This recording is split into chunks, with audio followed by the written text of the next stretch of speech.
அனைவருக்கும் வணக்கம். நேராக டாபிக் போயிடலாம். இப்போ ரோண்டோ பைரன் எழுதிய மாயாஜாலம் என்ற புத்தகத்திலிருந்து ஒரு 28 நாட்களுக்கு ஒரு பயிற்சி. அதை செய்யும் பொழுது நாம் நினைத்ததெல்லாம் நடக்கும். அதில் எந்த ஒரு மாற்று கருத்தும் இல்லை. அது தி மேஜிக் என்று ஆங்கிலத்தில் வந்துள்ளது. இந்த புத்தகம் கண்டிப்பாக உங்கள் வாழ்க்கையே மாற்றும். இந்த 28 நாள் பயிற்சியை நீங்கள் முறையாக செய்யணும் அப்படிங்கிறது தான் மிக முக்கியமானது. இதில் ஆசிரியர் என்ன கூறுறேன்னா, ஒரு நன்றி உணர்வோடு இருக்கணுங்கிறது தான் திருப்பி இதில் டாபிக் வந்துக்கிட்டே இருக்கும். இந்த புத்தகத்தினுடைய ஆசிரியர் அவர் குடியிருக்கும் வீட்டுக்கு நன்றி கூறுவார். அதே சமயத்தில் உணவிற்கு நன்றி கூறுவார். அவர் போகிற காருக்கு நன்றி கூறுவார். இயற்கையாக அவர் சுவாசிக்கிறதுக்கு அவர் நன்றி கூறுவார். மகிழ்ச்சியாக இருந்தால் அந்த மகிழ்ச்சி கொடுத்ததற்கு பிரபஞ்சத்துக்கு நன்றி கூறுவார். இப்படியெல்லாம் அவர் நன்றி கூறிக்கொண்டே இருக்கிறனால தான் அவர் மன மகிழ்ச்சியோடும் மிகுந்த செல்வந்தராகவும் வாழ முடிந்தது. எனவே நீங்கள் இப்படி எப்படி நன்றி கூறணும் அப்படிங்கிறது, இந்த 28 நாள் பயிற்சி எப்படி செய்யணும் அப்படிங்கிறதுக்கும், அவர் ஒவ்வொரு நாளைக்கும் எதுக்கு நன்றி கூறணும் அப்படிங்கிறத அவர் விளக்கி இந்த புத்தகத்தில் கொடுத்துருக்காரு. நீங்கள் முதல் நாள் உங்களிடம் இருப்பதற்கு நன்றி கூறுங்கள் அப்படின்னு சொல்கிறாரு. அதாவது உங்களிடம் உள்ள உண்ண உணவு, இருக்கும் இருப்பிடம், உடுத்த உடை, இப்படி அதுக்கெல்லாம் நீங்கள் நன்றி கூறணும். அது குறைவாக இருந்தாலும் நன்றி கூறுங்க. அது நீங்கள் நினைச்சதெல்லாம் நடக்கும் என்று கூறுகிறார். 2ஆம் நாள் இரவு தூங்க போகும்போது அன்று நடந்த நல்ல நிகழ்ச்சிகளுக்கு நன்றி கூறுங்கள். அதாவது இரவு தூங்கும்போது முன்னாடியே தூங்குவதற்கு முன் நீங்கள் என்ன பண்ணணுன்னா, அன்றைக்கி நடந்த நல்ல நல்ல நிகழ்ச்சியெல்லாம் நினைவு கூறுங்கள். அதற்கெல்லாம் அந்த நிகழ்ச்சிகளுக்கு நன்றி கூறுங்கள் என்று ஆசிரியர் கூறுகிறார். 3ஆம் நாள் உங்களை சுற்றி இருப்பவர்களுக்கு அனைவருக்கும் நன்றி கூறுங்கள். நாளும் அட்லீஸ்ட் ஒரு 3 பேருக்காவது நன்றி கூறுங்கள் என்று ஆசிரியர் கூறுகிறார். உங்கள் சுற்றி இருக்க அம்மா, அப்பா, அண்ணன், தங்கச்சி, வாழ்க்கை துணை, இப்படி நிறைய பேர் இருப்பாங்க. அதே மாதிரி ஃப்ரெண்ட்ஸ் அண்ட் ரிலேட்டிவ்ஸ் இருப்பாங்க. அவங்களில் ஒரு அட்லீஸ்ட் ஒரு 3 பேருக்கு நன்றி கூறுங்கள். 4ஆம் நாள் நீங்கள் உங்கள் உடல் நலத்திற்கு நன்றி கூறுங்கள். அதாவது உங்கள் உடல் நலம் எப்படி உள்ளதோ அதை நீங்கள் அப்படியே அக்செப்ட் பண்ணிங்க. உடல் ஆரோக்கியமாக இருக்க மாதிரி மனக்காட்சிப்படுத்துங்க. அப்போ அந்த பிரபஞ்சத்துக்கு நன்றி கூறுங்கள். 5ஆம் நாள் பணத்திற்கு நன்றி கூறுங்கள். நீங்கள் குறைவாக சம்பாதித்தால் கூட அதற்கு எனக்கு இந்த அளவுக்கு பணம் கிடைத்ததற்கு பிரபஞ்சத்துக்கு நன்றி என்று நன்றி கூறுங்கள். அந்த பணத்திற்கு நீங்கள் நன்றி கூறும்பொழுது உங்கள் மாத வருமானம் பல மடங்காக பெருகும். 6ஆம் நாள் நீங்கள் செய்யும் வேலைக்கு நன்றி கூறுங்கள். நீங்கள் ஒரு குறைவான மாத வருமானம் உள்ள சம்பளத்தில் வேலைக்கு இருந்தாலும் அந்த தொழிலை ஒரு தெய்வமாக நினைங்க. அந்த தொழிலை கொடுத்த பிரபஞ்சத்துக்கு நன்றி கூறுங்க. அதே உங்களுக்கு அதிக வருமானத்தை அது ஈட்டி கொடுக்கும் என்று ஆசிரியர் கூறுகிறார். 7ஆம் நாள் உங்களுக்கு கெட்டது நடந்தாலும் அதற்கு நன்றி கூறுங்கள். இன்றைக்கி பார்த்தீங்கன்னா ஒரு கெட்டது நடந்துடுது, மனசை பாதிக்கிற மாதிரி இருக்கும். அந்த கெட்டதுக்கு நன்றி கூறுங்க. அந்த கெட்டதே ஒரு நல்லதாக உங்களுக்கு மாறும். 8ஆம் நாள் உங்களுக்கு கிடைத்த உணவிற்கு நன்றி கூறுங்கள். ஒவ்வொரு நாள் நீங்கள் சாப்பிடுவீங்க, காலையில், மதியம், இரவு. அந்த உணவுக்கு நன்றி கூறுங்கள். 9ஆம் நாள் நிறைய மாத வருமானம் பெருகிவிட்டது என மனக்காட்சிப்படுத்தி அதற்கு நன்றி கூறுங்கள். இப்போ பர்ஸில் நிறைய காசு இருக்கிற மாதிரி நினச்சி அதுக்கு நன்றி கூறுங்க. பீரோவில் நிறைய பணம் இருக்கிற மாதிரி நினச்சி அதுக்கு நன்றி கூறுங்க. 10ஆம் நாள் உங்களை சுற்றியுள்ள அனைத்து நபர்களுக்கும் நன்றி கூறுங்கள்.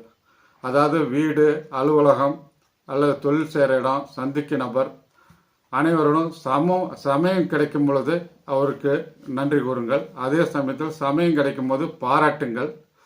இதுக்கெல்லாம் ஒரு நல்ல பலன் கிடைக்கும். 16ஆம் நாள் காலையில் எழுந்தவுடன் அந்த நாள் முழுவதும் பதட்டம் இல்லாமல் இருப்பேன் என மனக்காட்சிப்படுத்தி அதற்கு நன்றி கூறுங்கள். உங்களுக்கு அது பதட்டம் இல்லாத நாளாக நடக்கும்.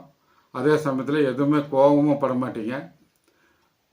அந்த மாதிரி இருக்கும்போது அந்த நாள் உங்களுக்கு சிறப்பாக இருக்கும். 12ஆம் நாள் உங்கள் வாழ்க்கையில் திருப்புமுனை ஏற்படுத்திய நபர்களுக்கு நன்றி கூறுங்கள். உங்கள் வாழ்க்கையை அப்படியே பின்னோக்கி பாருங்கள், ஃப்ளாஷ்பேக்கு. நிறைய பேர் உங்களுக்கு திருப்புமுனை ஏற்படுத்தியிருப்பாங்க. அந்த நபர்களுக்கெல்லாம் ஃபோன் செய்யுங்க. அதே சமயத்தில் நேரில் சந்திக்க வாய்ப்பு எடுத்தால் நேரில் சந்தித்து நன்றி கூறுங்க. அதே மாதிரி போகும்போது ஒரு சின்ன கிஃப்ட் வாங்கிட்டு போங்க. இதெல்லாம் உங்களுக்கு ஒரு திருப்பு முனையாக அமையும். 13ஆம் நாள் 10 ஆசைகளை பட்டியலிட்டு எழுதுங்கள். அந்த ஆசைகள்லாம் நடந்தது போல் கற்பனை பண்ணுங்க. கண்டிப்பாக ஒன்று ஒன்றா நடக்கும். 14ஆம் நாள் காலையில் எழுந்தவுடன் பிளான் செய்ய வேண்டிய வேலைகளை எழுதுங்க. அது ஒவ்வொன்றா அந்த வேலையை முடித்த பிறகு உங்களுக்குள்ள ஒரு சின்ன சின்ன கிஃப்ட் கொடுத்துங்க. அதே சமயத்தில் அந்த வேலை முடிந்தவுடன் அந்த வேலைக்கு நன்றி கூறுங்கள். 15ஆம் நாள் உங்கள் உடலுக்கு நன்றி கூறுங்கள்.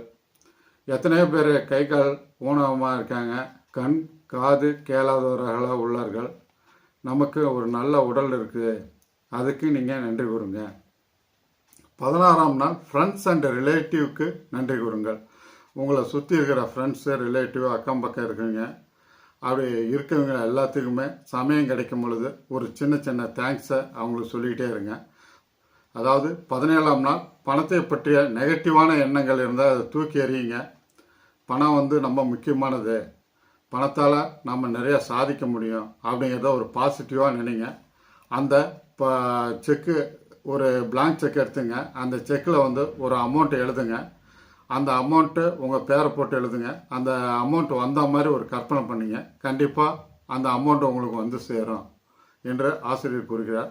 18ஆம் நாள் அன்றைய நாளில் முடிக்கும் ஒவ்வொரு வேலைக்கும் நன்றி கூறுங்கள். ஒரு பட்டியலிட்டு வேலையை ஒரு 10 வேலை நினச்சிருப்பீங்க. ஒவ்வொரு வேலை செஞ்சோன்னே உங்களுக்குள் நீங்கள் அந்த வேலையை முடித்ததுக்கு ஒரு நன்றி கூறிக்கொள்ளுங்கள். 20ஆம் நாள் வாழ்நாளில் நடந்த ஒரு நல்ல நிகழ்ச்சிகளுக்கு நன்றி கூறுங்கள். அதாவது அந்த நாளில் என்னென்ன நிகழ்ச்சி நடந்ததோ அந்த நிகழ்ச்சிகளுக்கும் நன்றி கூறுங்க. அதை நினைவு கூறுங்கள். நினைவு கூர்ந்து அதை நன்றாக நடத்தி முடிக்கப்பட்டதற்கு பிரபஞ்சத்துக்கு நன்றி கூறுங்கள். 21ஆம் நாள் ஒவ்வொரு இலக்குகளையும் எழுதுங்க. அந்த இலக்கு நடந்தது போல் மனக்காட்சிப்படுத்துங்க. அப்போ அதை பிரபஞ்சத்துக்கு நன்றி கூறுங்க. 22ஆம் நாள் நீங்கள் குறுகிய கால இலக்கு, நீண்ட கால இலக்கு அப்படிங்கிற மாதிரி நீங்கள் நிர்ணயம் செய்யுங்க. அதை எழுதுங்க. ஒன்றொன்னா முடிங்க. அந்த முடிக்கிறதுக்கு உண்டானதை மனக்காட்சிப்படுத்துங்க. அந்த மனக்காட்சியெல்லாம் நடந்து முடிஞ்ச மாதிரி நினைங்க. அந்த பிரபஞ்சத்துக்கு நன்றி கூறுங்க. 23ஆம் நாள் நீங்கள் விடக்கூடிய ஒவ்வொரு மூச்சு காற்றுக்கும் நன்றி கூறுங்க.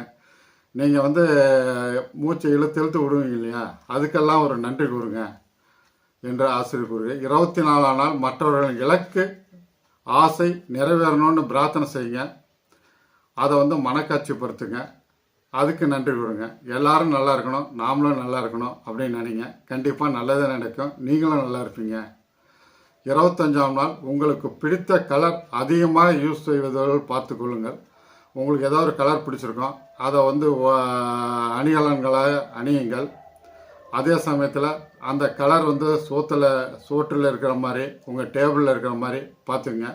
அந்த கலரை பார்க்கும்போது நீங்கள் மன மகிழ்ச்சியோடு அன்னைக்கு நாள் ஃபுல்லாகவே வேலையை நீங்கள் ஆரோக்கியமாக செய்ய முடியும் அப்படிங்கிறது ஆசிரியருடைய கருத்து. 26ஆம் நாள் கண்ணாடியில் உங்கள் முகத்தை பார்த்து கொள்ளுங்கள். அந்த முகத்தை அக்செப்ட் செய்யுங்க. அதாவது நீங்கள் அழகாக இருப்பது போல் காணுங்கள். கண்டிப்பாக நீங்கள் அழகாக ஒவ்வொரு நாளும் மெருகூட்டப்பட்டு நீங்கள் அழகாக தோன்றுவீர்கள். 27ஆம் நாளுக்குள் நிறைய பாசிட்டிவ் நிகழ்ச்சிகள் நடந்திருக்கும். அந்த ஒவ்வொரு பாசிட்டிவான நிகழ்ச்சிகளுக்கும் நீங்கள் நன்றி கூறுங்க. 28ஆம் நாள் இந்த 28 நாள் நிகழ்ச்சியும் முழுமையாக முடித்ததற்கு பிரபஞ்சத்துக்கு நன்றி கூறுங்க. நீங்கள் நன்றி கூறிக்கொண்டே இருக்க வேண்டும். அதுதான் மிக முக்கியமான விஷயம். இந்த ஆத்தர் கூறுறது எல்லாமே எல்லாத்துக்கும் நன்றி கூறுங்க. உங்களுக்கு அசையும் பொருள், அசையாத பொருள், இதுக்கெல்லாம் நம்ம நன்றி கூறுவதா அப்படிங்கிற மாதிரி நினைக்காதீங்க. எல்லாத்துக்குமே உயிர் இருக்குது அப்படிங்கிற மாதிரி தான் ஆசிரியர் கூறுகிறார். ஏன்னா அவர் காருக்கு நன்றி சொல்கிறாரு, இருக்கிற வீட்டுக்கு நன்றி சொல்கிறாரு, மூச்சு காற்றுக்கு நன்றி கூறுறாரு. இந்த மாதிரி நீங்களும் கூறி பாருங்கள். இந்த 28 நாள் பயிற்சியை கம்பல்சரி பண்ணுங்கள். இந்த 28 நாள் கழித்து நீங்கள் எப்படி இருந்ததுங்க மாதிரி நீங்கள் கமெண்ட்ஸில் எனக்கு தெரிவிங்க. கண்டிப்பாக நீங்கள் வெற்றிகரமான ஒரு மனிதராக வர முடியுங்கிறது அசைக்க முடியாத நம்பிக்கை எனக்கு இருக்குது. இதை பிடிச்சிருந்தால் லைக் பண்ணுங்கள், சப்ஸ்கிரைப் பண்ணுங்கள், ஃப்ரெண்ட்ஸ் அண்ட் ரிலேட்டிவ்க்கு ஷேர் பண்ணுங்கள். அடுத்த காணொலியில் சுவாரஸ்யமான விஷயங்கள் உங்களை சந்திக்கிறேன். நன்றி, வணக்கம்.